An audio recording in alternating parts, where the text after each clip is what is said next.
मंडळी, आता आपल्या ग्रामीण भागात जिकडे तिकडे IPL चालू झाले.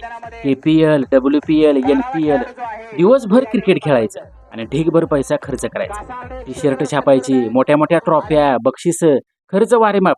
काही लोक त्या पोरांना नावं पण ठेवतात. पण मित्रांनो, त्या तरुणांचा बारकाईने विचार केला तर त्यांचंच बरोबर आहे हे जाणवेल. अहो, ज्यावेळी खेळायचं वय होतं तेव्हा बॉल बॅट विकत घ्यायला पैसा नव्हता. एक एक 2-2 रुपये गोळा करून बॉल घ्यायचा आणि बॅट बॅट कधी चांगली भेटलीच नाही. शिवरीचं जाड लाकूड, तासून तासून बॅटचा आकार आलेली फळी म्हणजे तेव्हाची बॅट. आणि स्टंपांचं बजेट सगळ्यात कमी. कोंबडीचं खुराडं, नाहीतर भितडावर कोळशाने रेषा ओढायच्या, नाहीतर 3 काटक्या रवायच्या आणि झाल्या स्टंपा. ज्याच्याकडे चांगलं बॅट तो लय भाव खायचा बघा. मंडळी, आता हे सगळं सामान खरेदी करण्याची क्षमता एका पोराकडे आहे.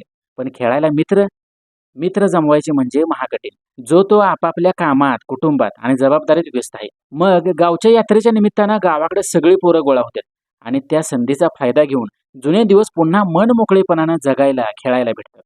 शाळेतल्या मित्रांसोबत तीच जुनी मौज मस्ती करायला भेटते. ही संधी कुणीही सोडत नाही आणि सोडायला पण नाही पाहिजे. मग खर्च कितीही येऊ द्या. लाईक, शेअर आणि सबस्क्राईब करायला विसरू नका.